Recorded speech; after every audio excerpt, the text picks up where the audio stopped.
You big dildo. Eat your fucking slop.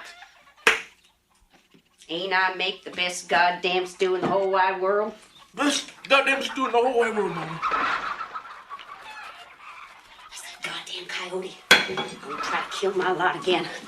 I'm gonna show that bastard once and for all. You hear me, Junior? Oh, shit. Who the fuck are you? What the fuck do you want?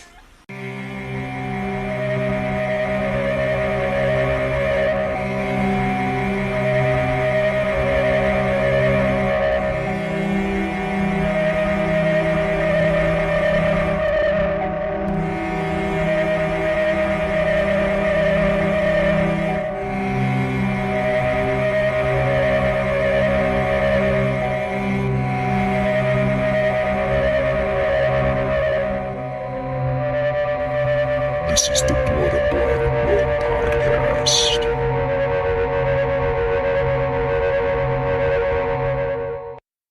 Hey guys, welcome back to the Blood and Black Rum podcast. I'm Ryan from Cultsploitation.com, and I'm joined with my co-host Martin.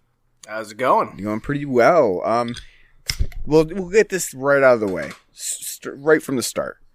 Last time when we did our Ghost Keeper episode, we talked about potentially doing a giallo to get back into the new year, to get into 2023. We're not doing a giallo. We don't really plan things too far in advance for our like special, like holidays ones, Halloween and stuff. We do plan those in advance, but for other stuff, we kind of fly by the seat of our pants, especially from week to week when we don't really have a special theme going on. So we tend to say things and then kind of backtrack on them, but we didn't really realize that 2 weeks from the previous episode was going to be a week that has Friday the 13th in it, which doesn't happen that often. So we have to take advantage of it when we can. I don't know. I feel like last year we had like 3 of them. Yeah, probably. I mean, it happens. It's not like a leap year, right? Where it only happens every 4 years, but it's not like an extremely often thing that happens. So we take advantage of it and we try to do special things around the time and kind of save it for that. So we're doing Friday the 13th, the series, the television show that aired on, I don't know what it was, NBC, something like that. Just kidding. Although it would be kind of fun to take a look at some of those anthology episodes, which is do you know that show? You ever seen it? No, I've never seen it. I've heard of it. I've never seen it. It has like no real relation to the movie series. Of course not. Except it does have a couple of like tie-ins, like, hey, there's a mask in this one, like stuff like that. Just kind of like jokes, but it's not really related to the movies at all. But it is a cool show, and it was about like this antique shop that had all these haunted, cursed antiques, and somehow they would like either make their way out of someone like would seal it and be an issue that they'd have to go and retrieve this antique, or there was like an antique that they learned about that they would have to go and get. It was a cool show though. Lasted for 3 seasons, I think. 72 episodes. Holy shit. Never would have guessed. Mm-hmm. Yeah, it was a cool show. I actually have the first season on DVD. Or I did. I don't know if I still do. But yeah, it's a cool show. So if you haven't seen it, check it out. Especially this week as we're coming up on Friday the 13th. Also, there's really no reason why it's named Friday the 13th, the series. That was like really banking on the fact that people would tune in and think it was about Jason. But it's not. However, we are going to do a Friday the 13th episode because we've only done the first 4. We did parts 1 through 3. We kind of blew our load on that one. We did parts 1 through 3 for a friend's podcast. J Movie Talks. Yep, J Movie Talk podcast. So I'm sure you can find that on his podcast episode at some. I haven't checked recently, like if he's still doing episodes, and if it's available. If it's not, we'll have to try to like find the episode and get it up on our podcast. If it's kind of like run its course, because it would be nice to have that on here if it's not available anywhere else. But give it a search. We did the first 3 in one show, and I think it was probably ended up being like a 90-minute, 2-hour show, something like that, where we did the first 3. So we kind of truncated the movies into, a really quick synopsis and rundown of each of them. And then we did part 4 last year, I believe. I don't remember exactly when it was, but we did it sometime last year. Because I have I remember doing it very vaguely, but I actually had optioned let's do part 4 for this one, and I was doing some research, and I was like, wait, we've already done part 4. We can't do it again. So I don't remember exactly when we did it, but 3 years ago. No way, seriously, 3 years ago? Yes. Actually, that does track because I remember it's like episode 140 something. Yeah, 145. So yeah. So, it's been a while. To be honest with you too, 3 years ago. Wow. To be honest with you, I would have also probably have in my head that review's pretty fresh. It's right after our She's All That video, so it doesn't feel like it was that long ago for whatever reason, but well, the timelines don't lie. And thanks for being the historical record keeper there, checking on the back end. Yeah. Did you check if J Movie Talk podcast is still up and has our episode? I haven't yet. No, I'll have to check that.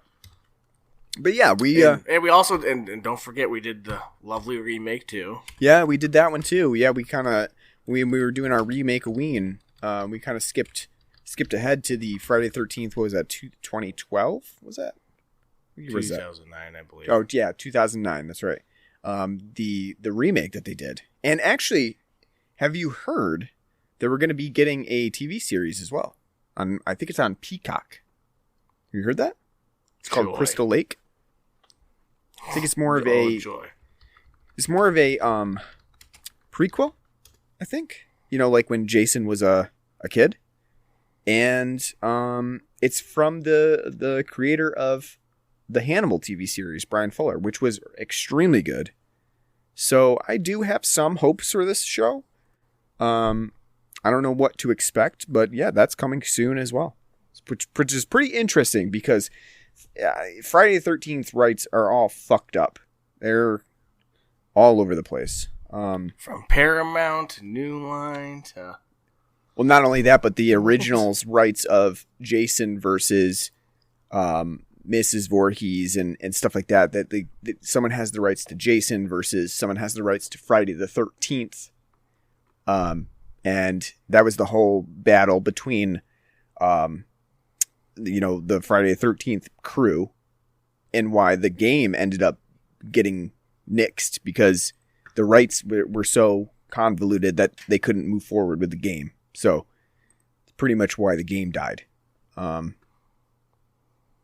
Which is sad. Yeah. I mean, I think for the most part, everybody just wants to get the rights squared away. Whoever needs to get paid, just fucking pay them so that we can move forward with doing whatever needs to be done with the series. Are we going to move to are we going to get a new movie? Are we going to get a TV show? Whatever. Just let's get it squared away so that we can have multiple tie-ins to the Friday the 13th franchise. I'm fine with that. And, with all the revivals, who knows? Who knows what's going to happen? It's kind of shocking that out of all the franchises, like this one's lying dormant for so long. Well, that's part of it. I mean, and then also Jason 10.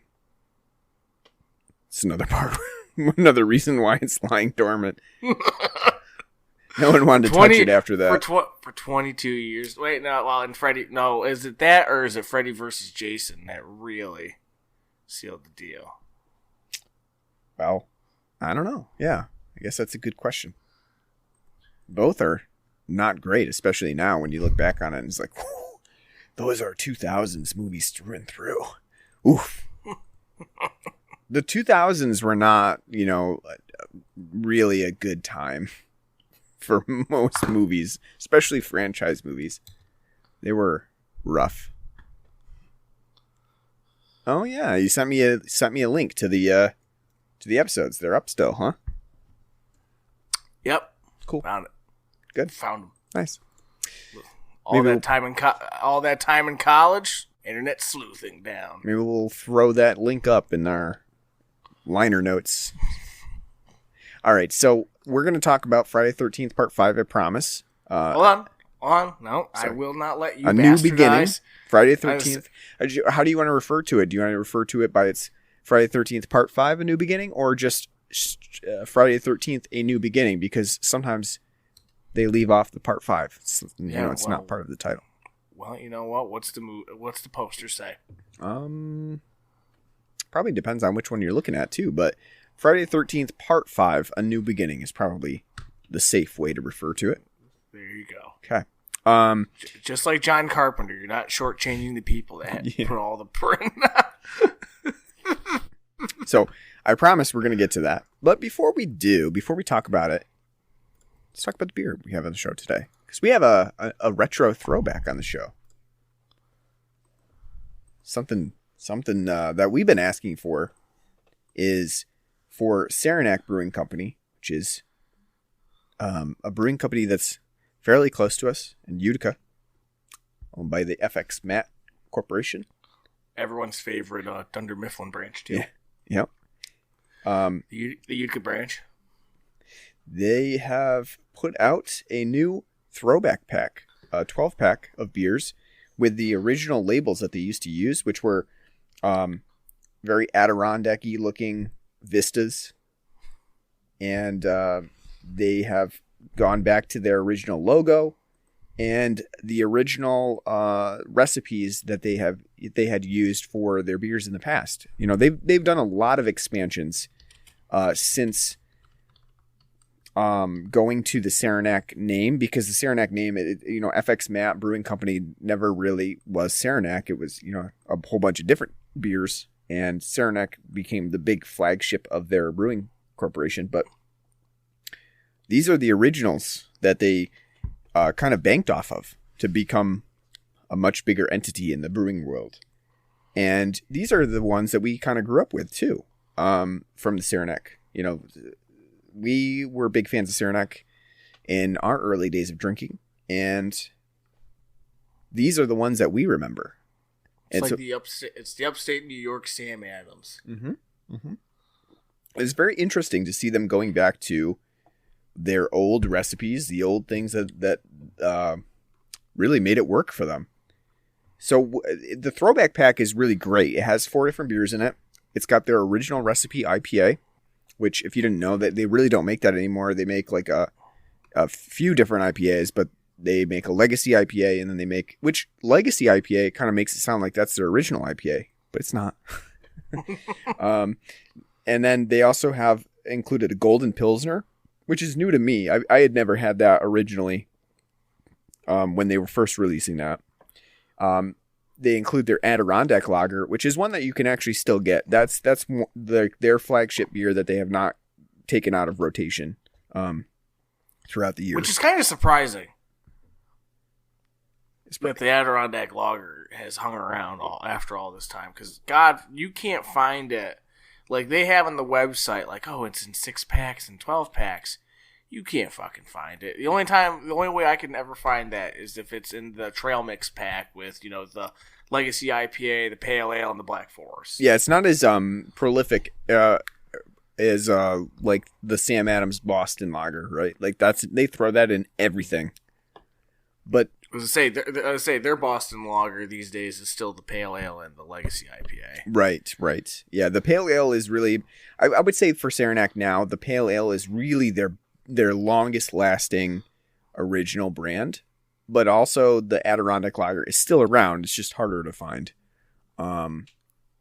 Then they also have one more beer in there, and that's the one that we have on the show today. It's the Black and Tan, which is their rendition of a stout and a lager combined. And this one I had actually never had before either. This was one that I knew they made, but I never actually had it. So it was interesting to me to single this one out and give it a try. And actually, I don't even know. I maybe have only ever had like one other Black and Tan ever. Right? Like, because Yangling makes a Black and Tan, right? Which is awful. I'm pretty sure I've had that one. So it's not a good representation of the style, I don't think. So it was interesting to try this one out and see what we thought. And honestly, this black and tan from them is extremely good. It is very balanced.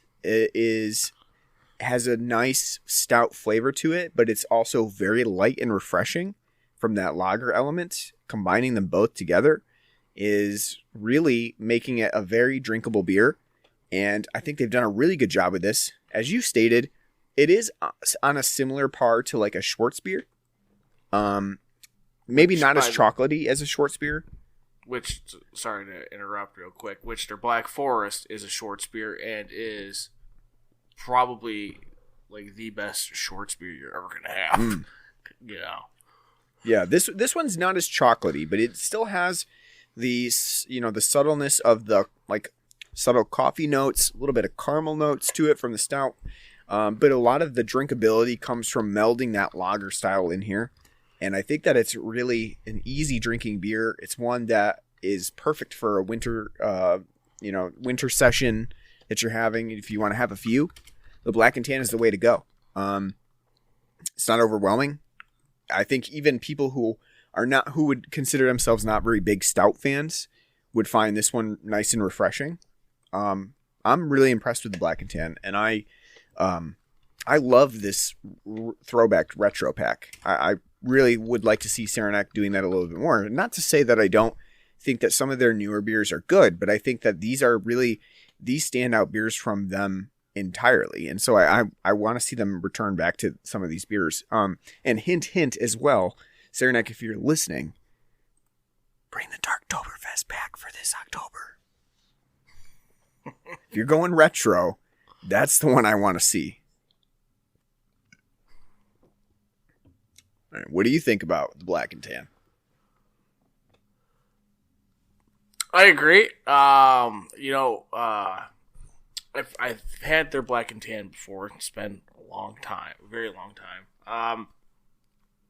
Like Saranac to me is still, it's a brewery that I still enjoy their beers, not nearly as much as I used to, because I think they've kind of like Sam Adams, Brooklyn, and a couple other bigger, breweries got, a little too bit lost in the weeds and following trends and shit. So it's nice to see them come back, return to their roots, bottles, labels, and styles and all, to be like, hey, we know you guys like this. This stuff used to be, really good. Here you go. So I enjoyed it. Everything that was in that pack. Out of all of them, I think the Golden Pilsner, like you, was the only one I haven't had. I like black and tans. I've mixed them more than I've actually ever actually drank them. Because like you said, the only one I can think of off the top of my head that I've had pre-packed before was Yingling, and Yingling's is not good at all. But this is delightful. It's very well balanced. It's got the nice malty, bready coffee notes of of their stout, which they did used to make a pretty good standard Irish stout that they would release in their spring packs. Very good. Not as chocolatey, but just very, malt forward, but not like really bready. It's more sweet, more toffee-like. The lager doesn't really add like the flavor to it, but it's more of just for the crisp, nice, refreshing balance. So when you're drinking this, you're getting a nice, smooth taste from that stout, easy to drink, like you were if you were essentially drinking a Schwarzbier. I like this a lot. It's very good. It makes me want them to just keep fucking doing this. Keep going back to the well. Bring that goddamn white IPA back. Bring the goddamn white IPA back. So you would like to see, you're like me, you'd like to see a throwbacks part 2, where they give you a few more that they used to do. I want them to do what they used to do. Hey, you got a 12-pack of a variety pack? How many beers you getting in there, Ryan? Well, right now you're getting 4, but 6 could have been the case. Used to been 6, yep. And from what I hear, even before then, before we were old enough to drink, you used to get 12. It used to be literally a different beer. Can you imagine? That would be pretty cool It'd be cool, but it would suck too at the same time. If you really like it, you're like, I guess that's it. I got one. But yeah, back in the day when they had their variety packs, and Sam's too, actually, you used to get 6 different beers. And they didn't throw in their flagship. You weren't getting, like, when you're buying Sam's winter pack with the old-timey, Dickens style, A Christmas Carol with old Fezziwig in it. You weren't getting, Boston Lager crammed in there. No. You were getting, chocolate box and other things that, were... that only people who are into beer and brewing would, appreciate. Mm-hmm. So, I'm not saying they should go probably full tilt, because I think half the enjoyment in this is the nostalgia factor, So I don't think if they, kept going back to the well on this, it would work. But I think when you're releasing your variety packs to have, this option out there too, I think it'd be good. Mix it up. Because Saranac has done a fuck ton of different beers over the past, 40 years. So, Yep. I'm trying to go on to Beer Advocate to, check out some of these old reviews of, because I'm sure if you typed in some of the things in Beer Advocate for, Saranac Black and Tan, it would pull up that thing that we were looking at back in 2010 with the review on it, with the old label and stuff. But the fucks on this website, you can't do it. Can't search on the website. Stop lurking, says the message. Stay logged in to search, review beers, post in our forums, see less ads and more. Thanks. No wonder why nobody goes to Beer Advocate anymore. Yep. You fucking gobshites. All right. Who does that? No, I agree. You shouldn't be making you log in. That's stupid. All right, let's talk about Friday the 13th, Part 5, A New Beginning. So, I think the title really says it all, right? We are starting over because Friday the 13th, Part 4 was supposed to be the end of Jason, right? I don't even remember anything about that film other than some dancing. Well, part of it has Corey Feldman in it, and you kind of see the aftermath of Corey Feldman. Remember, he at the end of the movie shaves his head off, the head of hair that he had because he has to act like Jason's mother, and that's that's what happened. And you didn't even remember too in that movie, Tommy, Corey Feldman's character, would make masks and stuff. He'd make all those horror masks. There was a group of kids that moved in next door at the cabin and stuff. It doesn't really matter. You can go back and listen to our episode if you are wondering about Part 4. But I'm going to have to too. Yeah, you'll have to revisit as well. But in Part 5, we get a new beginning. So it actually opens up with Corey Feldman at the beginning, and he's watching 2 guys kind of furiously dig up Jason's body in a grave. What a bunch of assholes too! Hey, look, there's his body. Right? I know who's doing that when you're being like a grave robber like them. They're like, "This is so fun, right? We're digging in the rain." Who the fuck marked his grave too? Anyway, someone was like, "We need to, what we need to do? This man has murdered 100 different camp counselors at Crystal Lake, given this tourism spot a bad name. Let's put a grave down for him. Even the worst of the worst deserve to be remembered." But it starts out with that Corey Feldman, watching them dig it up, and you see Jason, he rises from the grave. You're like, oh man, Jason's back again. And then it kind of cuts away, and now Tommy is 17 years old, going on 30 in this movie. And it's still 1984. What's going on? Mm-hmm. That is the thing too. It's really funny. We're jumping. I don't know. What would you say? How old would you say Corey Feldman was in Part 4? He was probably 5 or something. Right? I don't know. No, I would probably say he was 9, 10. 10. I don't know. I'm not very good at guessing ages of kids. He's a fucking pipsqueak. I don't know. I'll say, also Corey Feldman's a fucking hideous looking child. His fucking face is just... Poor guy. That face and mullet's not really doing him many favors. I don't know. Let's say on the conservative side, he was like 10 to 12. I don't know. But anyway, yeah. So it was when did Friday the 13th Part 4 come out?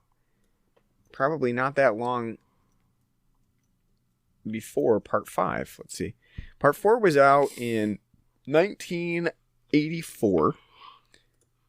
And Part 5 came out in 1985. So, we jump, let's say, like 6 years, 5-6 years in 1 year. And everything still looks exactly the same.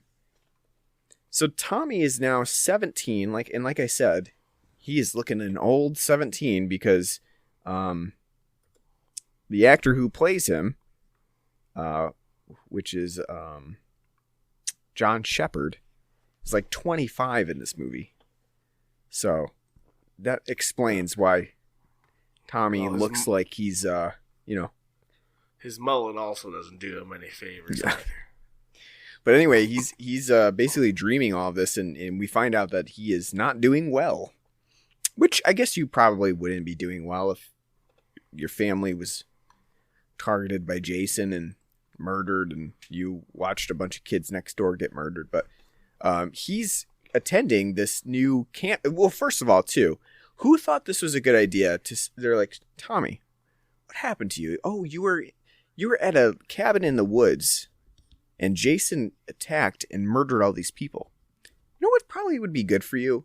Let's send you to a camp in the in the woods, where we send troubled youth. Institution. Yeah, basically. But it's not like a brick and mortar institution might be a little bit better for Tommy, right? Because it's far from the lake, far from a wooded area. Let's send him to a brick and mortar institution in the city. How's that sound? No, we're gonna send him back to a camp. I think it would do him well to go back to camp. To be fair, not like they were going to do anything in the 80s to him outside of fucking call him a retard and shock him. So, I mean, yeah. Maybe the fresh air was probably the better choice, but... Yeah, they sent him to his camp for troubled youth where all these other kids are staying, and none of the townsfolk like this guy. This guy who's running the camp. He's a fucking hippie. Yeah.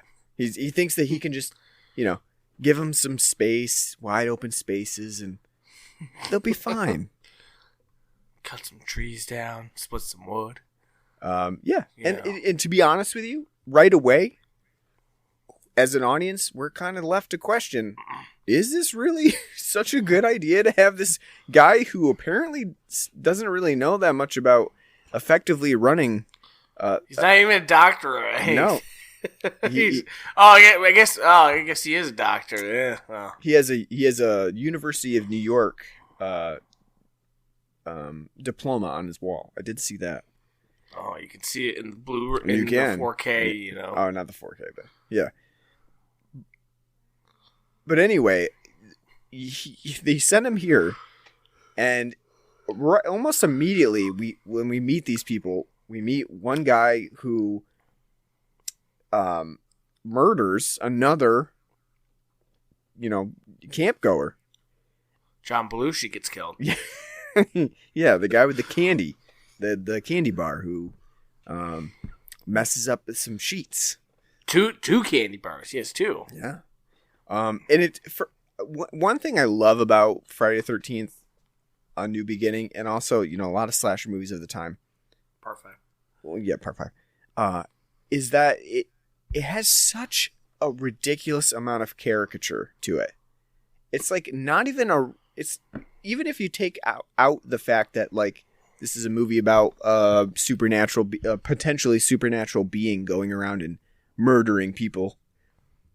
The caricatures of these people are just so outrageous, so unrealistic that they would actually exist, that you just have to kind of go along with it and either like it or don't like it, because the writing in this movie has no room for just nuance to it.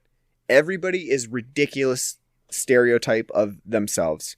So the guy who kills, who you're referring to as John Belushi, he has like no personality besides the fact that he's just like angry, mentally ill guy, right? He's just like, we don't really even know anything about him. He's just slamming wood with an axe. He just Well, wait.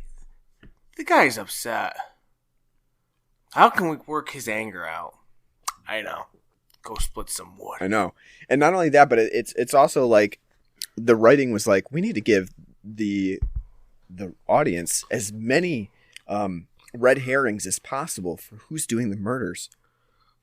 Which is interesting when you think about it too, because by the opening of the movie, as the audience, I think the twist is supposed, or what we would expect the twist to be, is that we're expecting Jason, and the film doesn't give us Jason. But then again, why is it giving us so many suspects? It's kind of an interesting dynamic that the film has throughout. But anyway,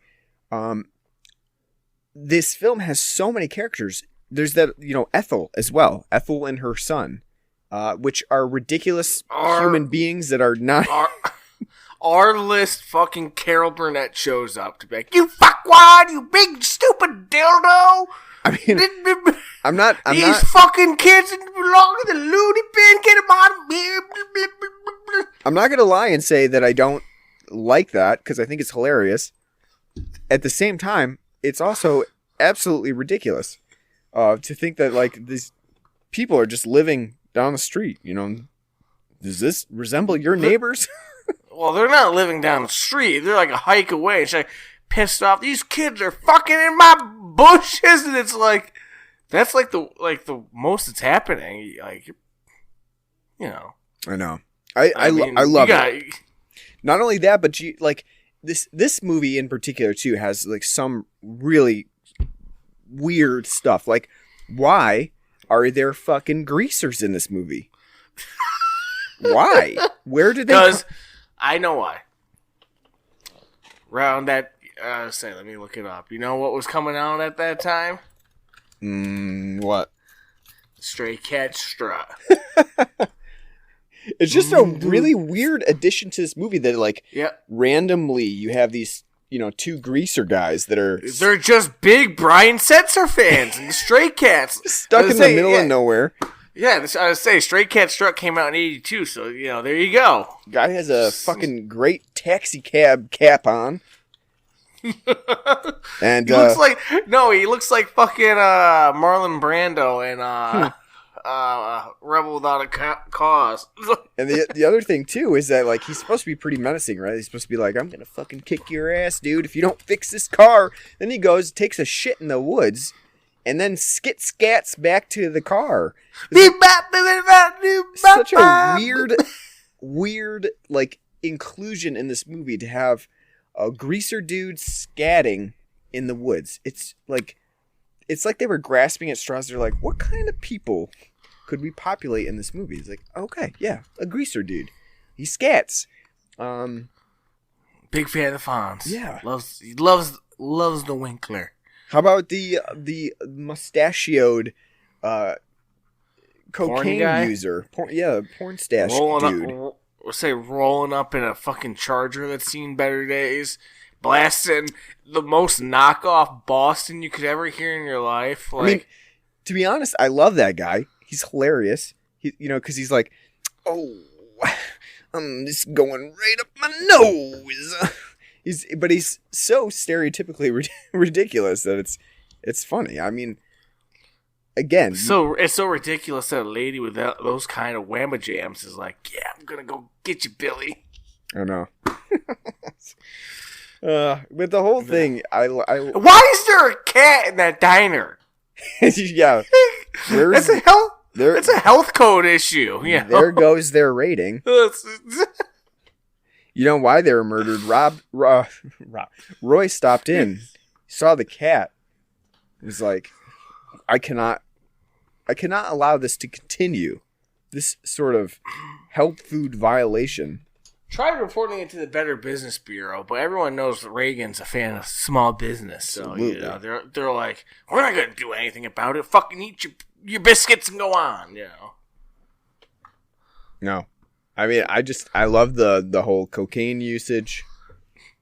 It's Copious. You'd think you'd watching Scarface in the way he's like, yeah, I'm an orderly at a fucking sleepaway camp, but I can afford all this cocaine. Yeah. Yeah, I think Friday the 13th has that going for it. Like at this point in part 5, it's like run out of just like normal people, normal, teens that are going to camp. At this point, it's got to like go all out with who it's got in here. You wouldn't. They're all bastard people. Oh, that is true. Yeah, I mean, and that's part of this slasher formula at this point too. Is like you can't just have good people.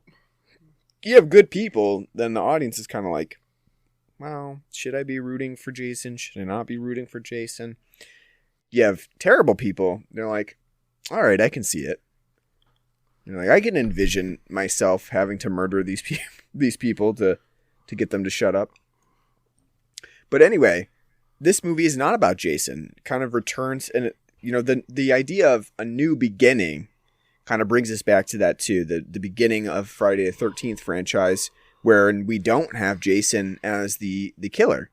The film kind of sets this up from the very beginning, especially when you see early on the paramedic Roy, who's kind of just a weirdo when he visits at the campground. You see him kind of standing from the backside, and you see like his arm down, and that's kind of like the signature slasher pose of like a killer that you don't see, like faceless killer, see from behind with their arm down. And you kind of get that right away at the beginning. But when I was watching this movie, I was really blown away by how much the film really hits you over the head with the fact that Roy is going to be the killer. I mean, you probably wouldn't get that when you're initially watching this movie.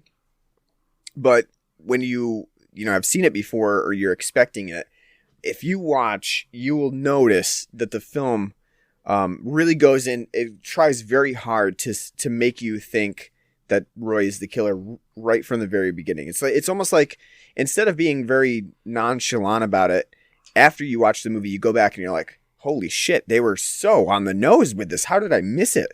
The one that really stands out to me is when Roy is, at the, I think it's like the second or third killing. I think it's actually the greasers. It's after the greaser killing when they're standing on the highway. Yeah, it's it's after they're picking up the greasers, and Roy's there as a paramedic picking up the bodies, and the sheriff is like, "What the hell is going on around here?" And Roy's just standing there. And he's like, "You talking to me?" Like, he's actually behind the sheriff too. Sheriff not even looking at him. He's like, "You talking to me?" It's like, "No, Roy. Who the fuck are you? Take the bodies away, for fuck's sake. I don't even know who you are. Why would I be asking a paramedic?" This wouldn't happen on John Saxon's watch. That's for goddamn sure. Right. Yeah. Yeah. It's just a really weird moment because clearly he's not asking Roy. And then you look back and you're like, oh, the paranoia setting in for Roy there. Well, what's even better is when he originally shows up on the scene and the one EMT is like, yeah, check this out in front of all the fucking kids. Pulls the blanket up and you see chopped up John Belushi and everyone's like, and he's like, pussies. And Roy's just sitting there like, yeah. I know. It's like, what the fuck are you doing? Yeah, paramedics, they're like that, I guess. They're just like, check out this chopped up body. We got some EMT friends. We'll have to ask them, like, hey, do you like when you see like a dead body? Maybe when you're just with yourself, you guys, because you guys have to joke about it. You're probably like, hey, check this out. But you're probably not like if there's like a loved one around, like, hey. Yeah, I would say not. Hey, check this out. What do you think about the film's use of enchiladas? I mean, I don't know what Eddie Murphy ate, but yeah, you keep calling him. You call him Eddie Murphy. It's Miguel Nunez Jr. No, he that's shows Eddie up Murphy. in quite a few different movies from the 80s. No, horror as movies. soon as I saw him, all I could hear is, "Girl, I don't understand it. Why you wanna hurt me? 'Cause my girl wants to party all the time, party all the time, party all the time." Well, again, that's another weird moment. Dude has to make a run for it because he ate bad enchiladas and they're coming out the wazoo. He runs to this corrugated steel shitter. Yeah. And it's death trap, and he's taking a dump. And then his girlfriend comes up to the outside of the dump, which, if you're like me, I do prefer a nice private shit. Not even because I'm ashamed of my shit, but just because, like, that's me time. I'm enjoying this moment. Especially when you give out the orgasmic moans that Demon is giving out after letting out that enchilada burrito that he's got cooking in his ass. But where was he getting these enchiladas that gave him diarrhea living in his fucking van down by the river? like I don't understand. Was it at that goddamn diner? The cat? Is that it? Like it's all connecting together now. We get Robert Stack on Unsolved Mysteries here. We figure it out, boys. Must be. But anyway, she comes up outside of the outhouse, and she's singing this song to him. She's just like trading back and forth, like "Ooh baby, ooh baby," like a doo-wop song. What year are we in this movie again? Oh, I'm sorry. That's not Eddie Murphy. That's Little Richard. Yeah. But what decade are we in this movie? What do you mean? Like, what is she like? Oh, they're singing a doo-wop song. What do you mean? Your wife, when you're taking a shit, doesn't come by the door and sing songs to you to help? I would have to be in dire straits to be like, "Hey, honey, come here. I'm gonna need a serenade." You know, I can imagine a couple scenarios, but not very many during normal. I'm trying to coerce the turd out my asshole, snake charming on out, like he's yeah, right. Please, help me through this. No, but anyway, it's a weird moment again. Again, though, kudos to his girlfriend. I mean, that's a keeper. She's standing out there. Yeah, I know. What a lady to be like to sit there with the stank of the smell and be like, "I'm gonna sing you a fucking lullaby." I know. What a lady. And then not only, but it's funny though because then the outhouse starts shaking. He doesn't hear anything from her. He comes out and he's like, "You're gonna get it now, bitch." He like turns. Because she was originally shaking it to scare him. I know. He was like, ooh, I mean, he turned from like doo-wop and romance to I'm gonna whip this belt off. And not only that, let's just take a moment to recognize that he did not wipe that shitty ass. No. Neither did the guy that took a shit in the greaser that went and said he was going to take a shit in the woods. Absolutely. And in Friday the 13th, and this is not the first time people have shit either in Friday the 13th, I believe. Because I think there's another guy in one of the other earlier Friday the 13th who's like taking a crap in his store, if I remember correctly.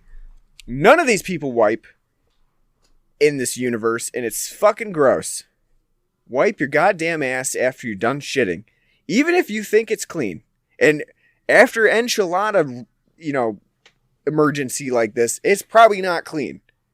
Wipe your goddamn ass. But enough about the weirdos that populate this movie. What do you think about the kills that we get in this movie? Because terrible. Oh, you think they're terrible? Terrible. A lot happen more off screen than normal. It's quantity over quality. Mm-hmm. There's like 40 people who get killed in this movie, but nothing's inventive, nothing's creative. It's all just generic stab or chop. Do you think that's another thing that they're trying to do? Like, it's not Jason, because Jason would be experienced. Jason would know what he's doing. It's Roy. I don't think it really matters. I think they just, like, in this one, they went like, well, we're just going to go quantity over quality in the kills. Sure.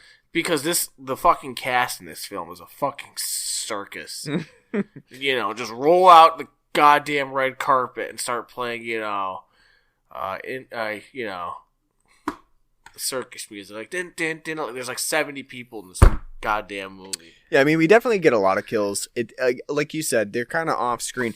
I do think there are a couple of inventive ones. I really like the one where they wrap the belt around the guy's face, around the eyes. He like wraps the belt around and then starts tightening it from behind the tree. I think it's cool. I think that's what Radovid did to Philippa Eilhart in the Witcher games, but instead of killing her, he just he blinded her. That's well, in this case too. Though, I say that because I've been playing it. In this case too, though, the belt snaps. So, like, does he actually die, or was the belt like just get too tight and snapped? And the guy's like, "Oh, not only I guess that, I'm free." makeshift like maple tap that he was like screwing into the tree to hold him down.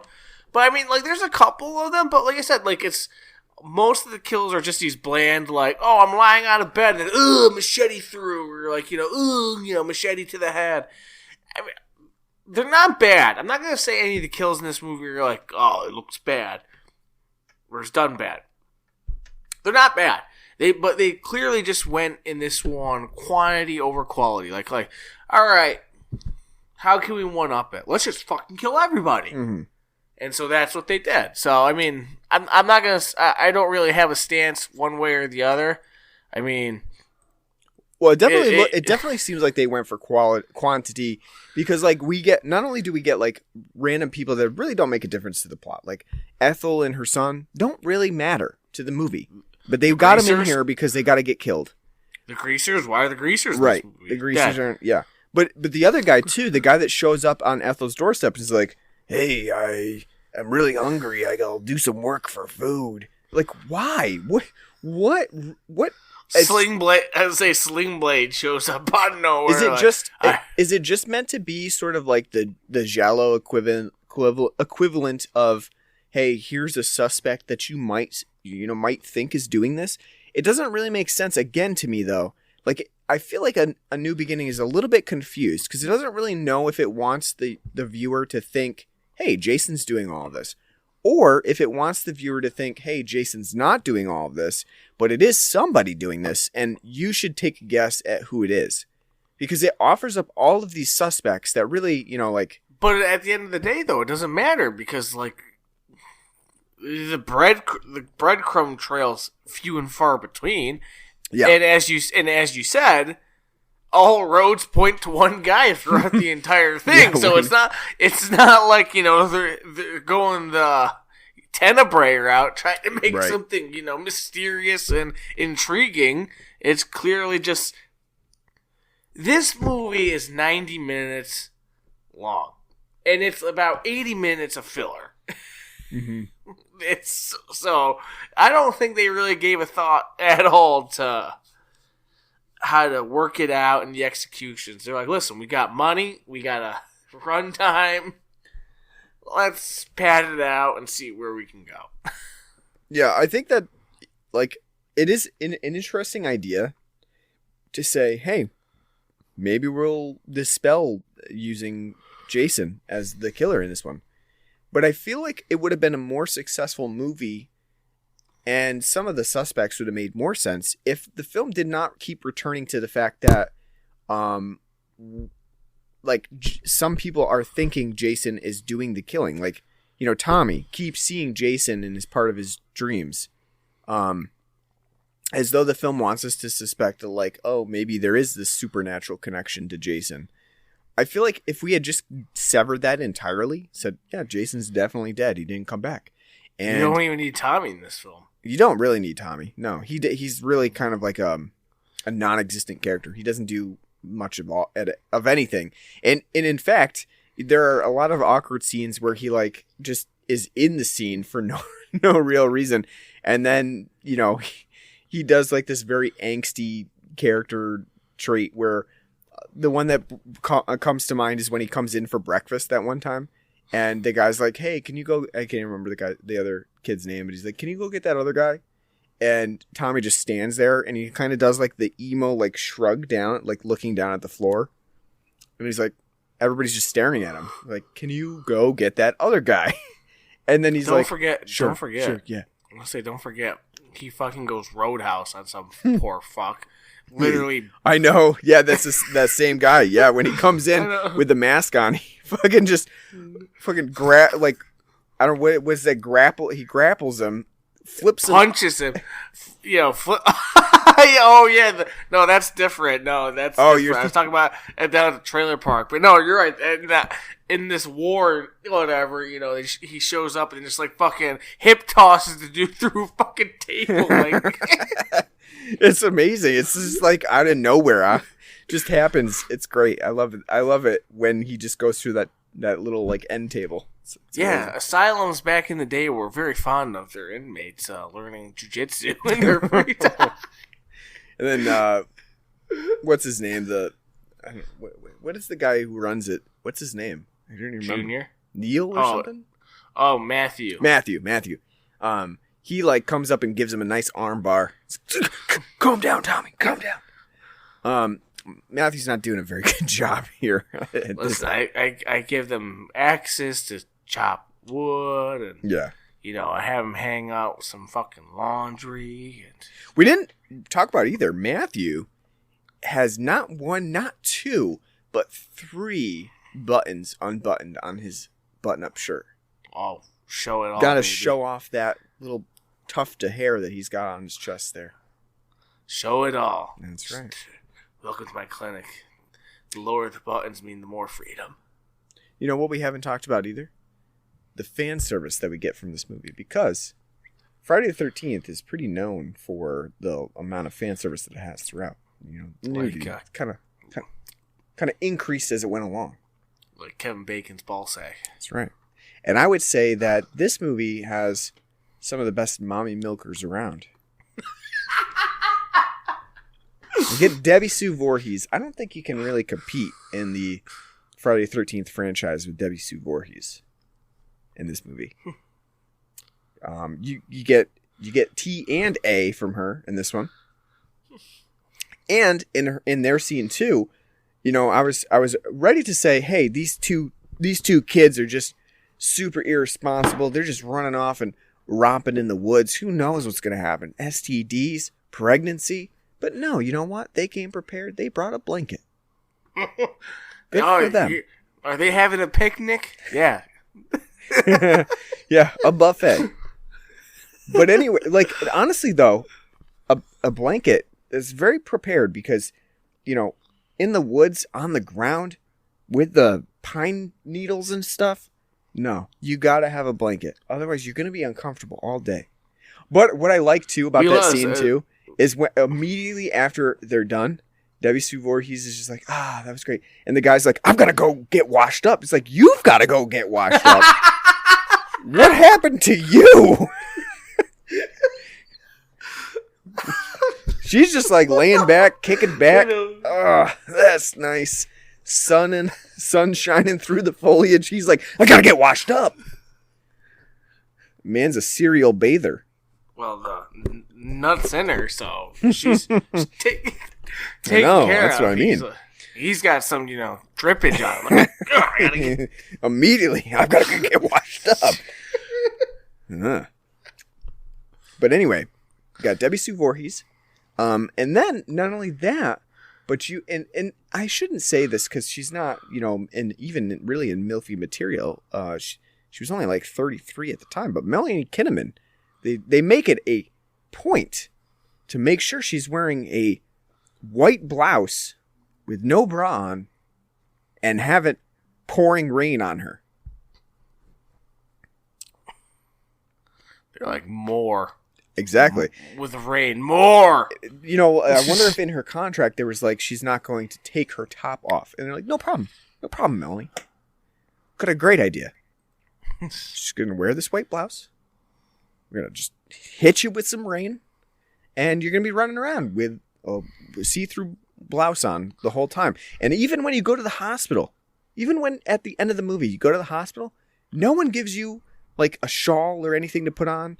You still got that wet white blouse on, which I liked at the end. They're like, who cares what she's wearing? We're not giving her anything. She wants a blanket? No. She wants a shawl? No.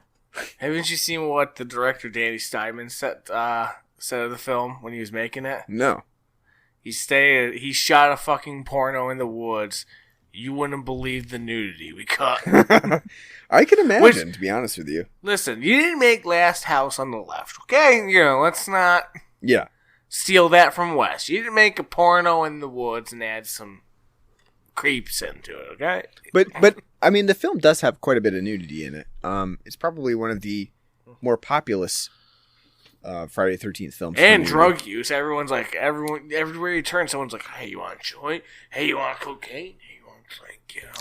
I really like, too. This must have been Nancy Reagan's favorite film. She was just like, yeah, that's right. It's all the devil. I really like, too, that scene where Robin and Billy are sitting together. And Billy's like, Robin, I want to make love to you. And she just starts fucking laughing her head off. She's like, I can't. It's so funny. You just said that. And he's just like, yeah, no, I didn't mean it. Hey, you know what? He dies anyway. Yeah, absolutely. But you know what? The tongue alone. And also, he gets the worst of it. He dies. And he also has to live with the fact, he lives with the fact that he's not going to get any, and then dies. At least with the other guy, the greaser, Pete, he had got to take a nice shit before he died. He doesn't have to worry about shitting himself as he dies. Other people don't have to worry about that stuff. They at least had sex before they died. Billy, not so lucky. I think it's Billy. Is that his name? Is it Billy? Am I? Which one? The guy who has the stutter. Is it Billy or is it which one is it? I can't. No, Billy's the guy with the mustache. Sorry. Yeah. Not Billy. The stutterer is Jake. Jake. I mean Jake then. That's who I'm talking about. See, like I said, this film has way there's too many people and there's so many people and I don't remember who the fuck everybody was, but just littered with bodies to be cast aside.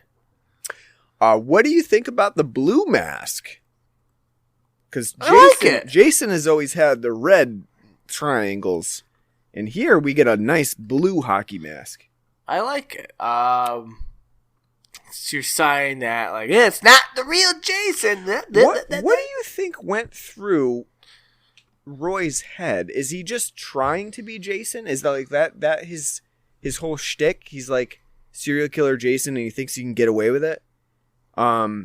Because he obviously he has the mask. He's wearing a bald cap thing, to kind of simulate Jason. What was the thought process going on with this guy? I think the mask is like Slaughterhouse, so it gives him extra,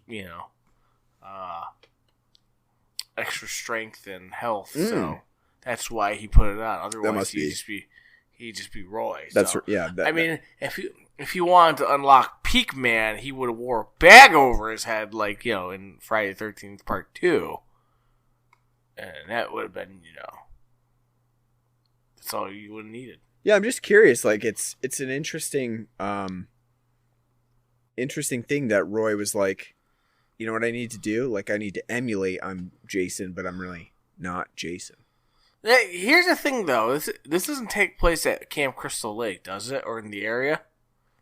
I don't think they ever really say, but it's on the lake, around the area. But I don't think they ever say specifically where it is. And a lot of times in Friday just small town. And in Friday the 13th, they like to use the surrounding areas, and they don't call they don't call it Crystal Lake, but it's near Crystal Lake. You know what I mean? It's kind of like how we have a bunch of lakes next to each other, and we have Caroga Lake would be the big lake, but there's other lakes around too.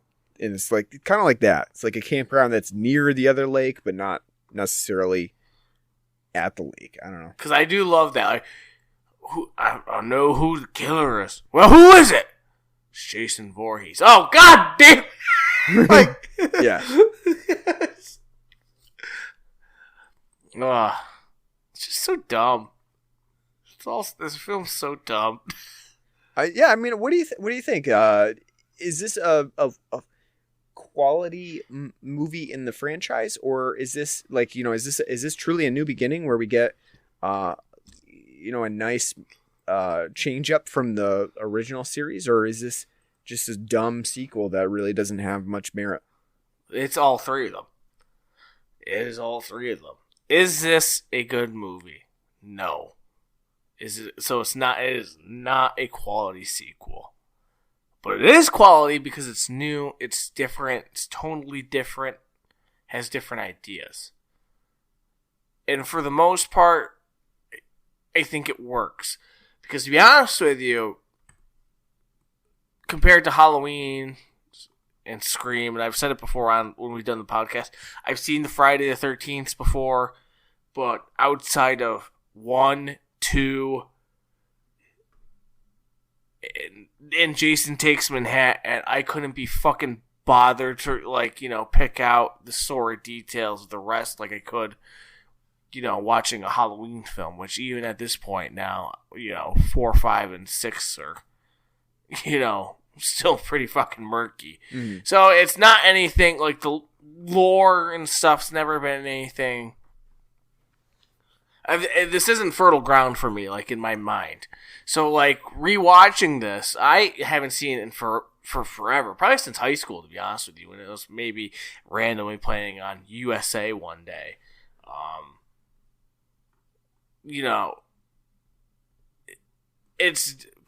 And again, it's been 3 years now. They think about it since I've seen part 4, and it's probably been, when we did that 1 through 3 review, it's probably been the last time I seen 1 through 3. So which is probably 5 years now. So it's been a while. In my head, I liked it from what I'm thinking of. I think I do like this more than the other sequels that I've seen so far. Mm-hmm. Because it is different. It does try something new. Does it succeed? No. But it's different. And it's creative. And I do think the campiness in this one actually works compared to a lot of other films. Because this film is like flat off the bat when you got two douchebags running up like, we're gonna dig up Jason Voorhees. Alright, this is fucking stupid, So you can kind of go with it. So I think it's a valid entry. I do think it would have been better if Tommy wasn't even here. Because again, it's a new beginning. And if they, from what Wikipedia says, is true that they wanted to do something different, like a new trilogy, to start anew with a different killer. I think if you take Tommy out of the equation, or maybe don't even introduce him to like a later film as like a hero, it would have been better suited because it would have been totally detached from the first 4 films, mm-hmm. Outside of Jason being the quote unquote killer. So it's all 3 of them. Like I think probably outside of 1 and 2 is probably my third favorite off the top of my head. But again, it's been so goddamn long since I've seen them. It's hard to kind of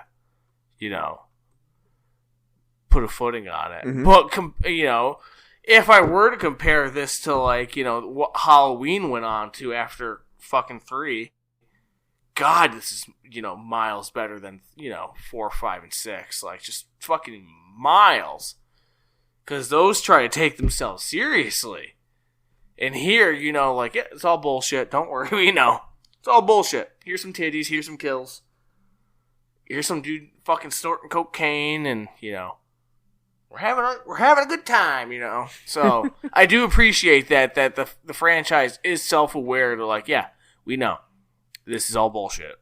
Mm. We're all getting a paycheck just so you can be entertained. Here you go. So I mean, I where it goes from here, because again, I couldn't be bothered to tell you what the hell happens in 6 and 7. So it'll be interesting to see how I feel, when we hit our next Friday the 13th. But right now, I do think this is, it's not that bad of a film. I had a enjoyable time watching it, despite the fact that I think it is long in the tooth at the end. That last act This feels like, to me, it should have been a TV movie. Mm. It has like all the hallmarks of like something that should have been made for TV, but they stretched it out to a theatrical run to make that money, and that last act in the barn and all that fucking in the hospital. It's like, it just feels like forever.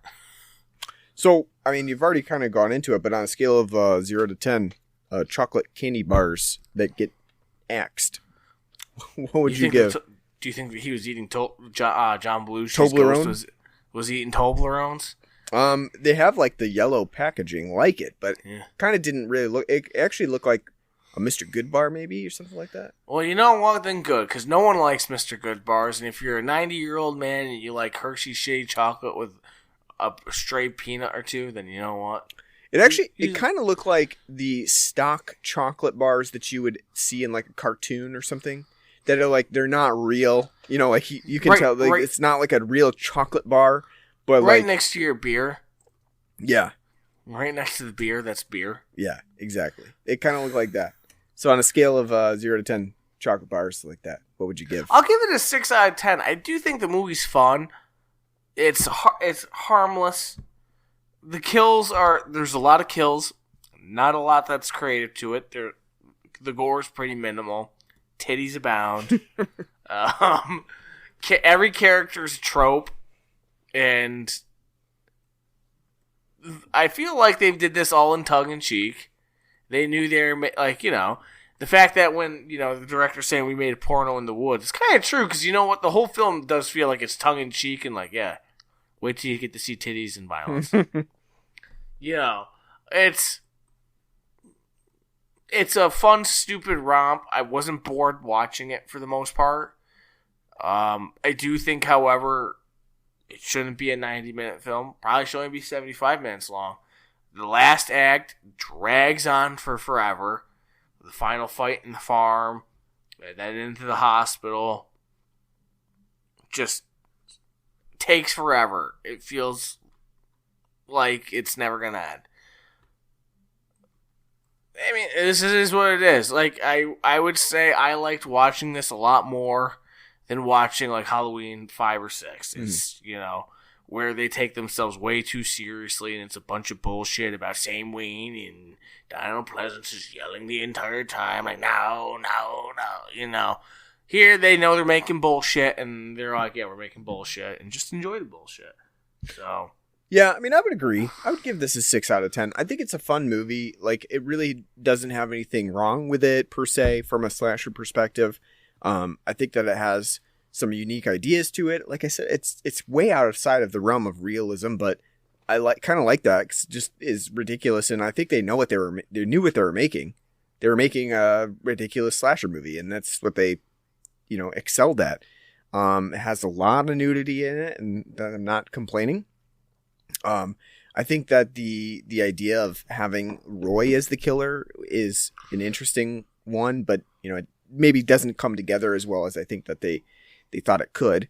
But I like the idea of kind of getting rid of Jason as the main antagonist and trying something new. And I think that for the most part, this is just a really enjoyable movie to watch and kind of turn your brain off for. And, you know, it kind of does things better than the other Friday the 13th sequels that we've covered on the show thus far, and probably better than some that came after this too. I think it's interesting that they don't get this Tommy back for the next one. I like that. Like, well, when we talk about the next movie, there's this Tommy he's only 1 year older. He looks completely different. They didn't get this one back. He's got Sun and National Lampoon's Vacation syndrome. Yeah, yeah, exactly. I mean, I like that this is a new beginning for the film. It doesn't really follow in that direction, but you know, kudos to them for having a different idea. And you know, this is when you just watch some of the other slasher films of the time, like, and we covered Ghost Keeper last time. This is miles better. And even though it's not what you would call a good movie, it does those things a lot better. It has better pacing to it. It just is miles better, and it's kind of interesting to compare some of the other movies that really didn't fare as well from the slasher genre at the time, and why this one has kind of lasted longer than those other ones. It just has a lot more going for it. And again, it knows what it's doing. It's not trying to be some sort of cinematic masterpiece. It is a 5th sequel in a franchise, and it knows that. So I think that's what makes it so much more enjoyable. All right, so for next episode, are we doing a giallo? Is that the goal? We said we were going to do it this time. Didn't end up doing it this time. What are we doing? I don't know. We haven't done Inferno yet, right? We have not done Inferno. That would be a fun one to do. I know we talked about not doing Dario Argento, so if we don't want to do a Dario Argento, that's fine. Well, you said Inferno, so we're going to go on to another Mother film, right? Yep. And Inferno's pretty fun. It's definitely has a lot of ties to Suspiria, but it's also very different from Suspiria. So I don't know. I think it could be a fun pick. Now, where's the Tom York version? I will say I don't like Inferno as much as Suspiria for sure. But it is a crazy movie at times. So you do realize as soon as we do Inferno, we're on track. We're going to have to do Mother of Tears. Well, Mother of Tears is not very good. So I know. Yeah. The only reason I know about it is you talking about how it's not good. So yeah, I mean, I think I've seen it one time. Not really a big fan. Inferno, yeah, I do like it. Though I like, it's not my favorite Dario Argento movie, but Mother of Tears kind of lost the path there. Well, what is your favorite? Do we already do it? Yeah, I mean, I would say probably Suspiria is my favorite Dario Argento movie. That might be partly nostalgia, but I do think it definitely is one of his best movies. Anyway, I think it's, it is probably, not even from the cinematography and the lighting, but just in general, the etherealness of it. I think it all really comes together well. I think that Dario Argento was a very erratic director. He had some really good stuff. He had some really bad stuff. I'm not even saying that from the perspective of the new stuff that he's made, although the new stuff that he's made is really not that good.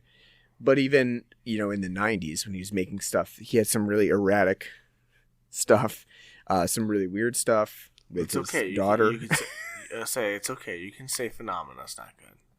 I like Phenomena. I think it is. I like it. I think it's an odd movie, and it definitely has it's kind of off kilter, but I like that movie.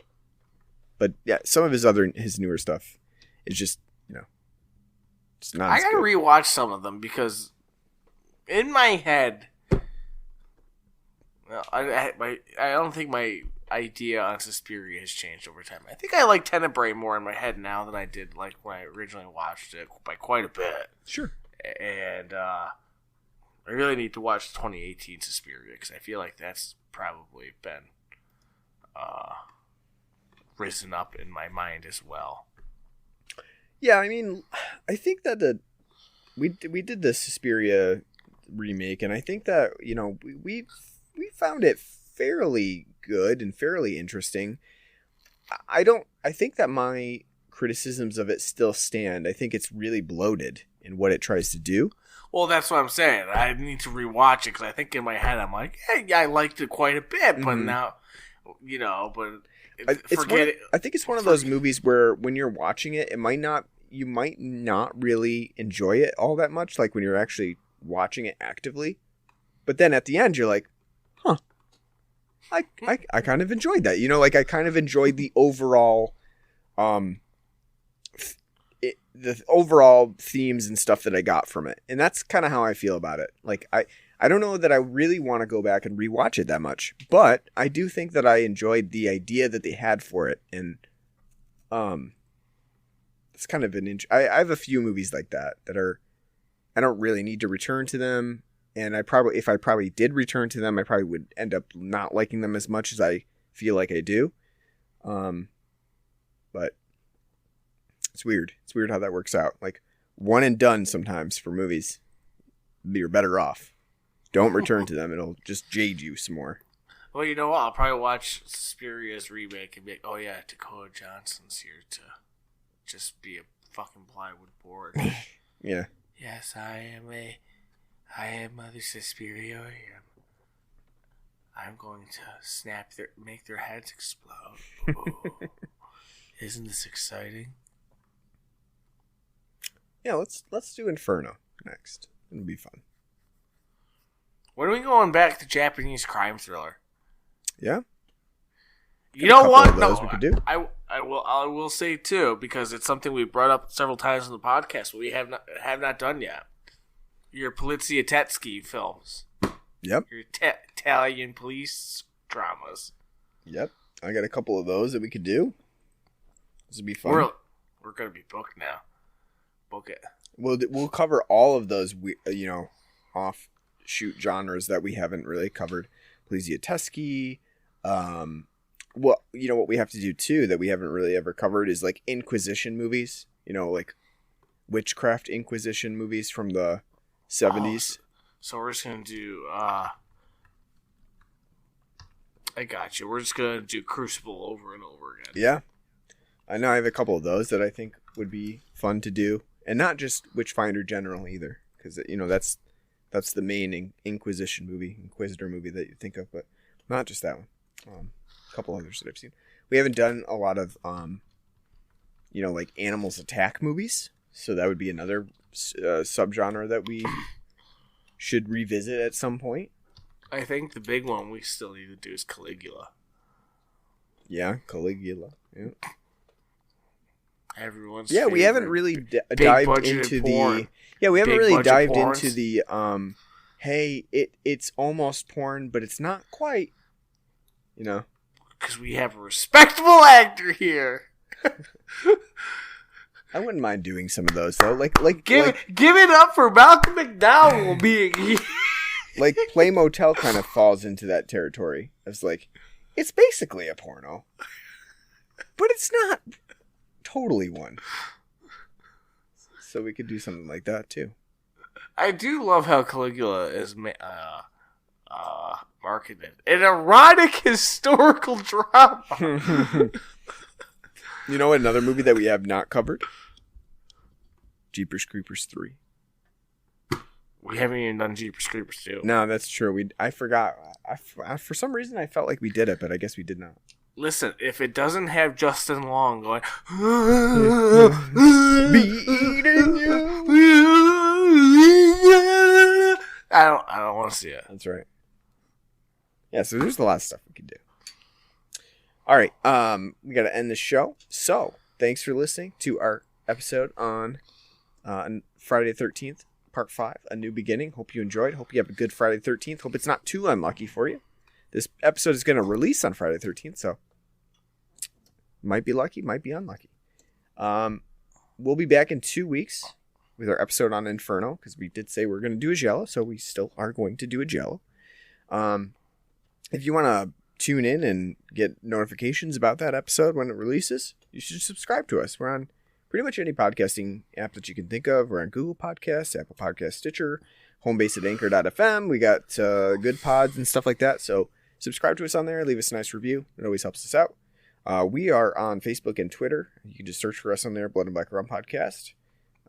We have an email address at bloodandblackrumpodcast@gmail.com where you can write to us. Let us know what you like, what you don't like, what movies you want us to review, and we'll consider it. And then also you can donate to us on our Patreon page or at anchor.fm. That we have subscriber stuff, so you can donate to us, and whatever you donate, we'll put back towards beer. So we definitely appreciate that. So again, thanks for listening to Blood and Black Rum Podcast. Hope to see you back for our next episode on Inferno, and until then, take care.